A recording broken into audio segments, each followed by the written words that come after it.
আমি তোমাদেরকে যত যত নিয়ামত দিয়েছি তার মধ্যে অন্যতম শ্রেষ্ঠ নিয়ামত হচ্ছে আমি তোমাদেরকে ঈমানের নিয়ামত দিয়েছি। এজন্যে আল্লাহর পক্ষের সবচাইতে বড় নিয়ামতের মধ্যে একটা নিয়ামতের নাম হইল ঈমান। বুঝে আসছে কথা?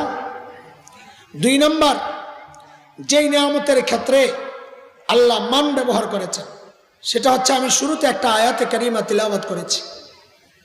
আল্লাহ বলেন লাকাদ মান্নাল্লাহু আলাল মুমিনিনা ইয বা'আসা ফীহিম রাসূলা।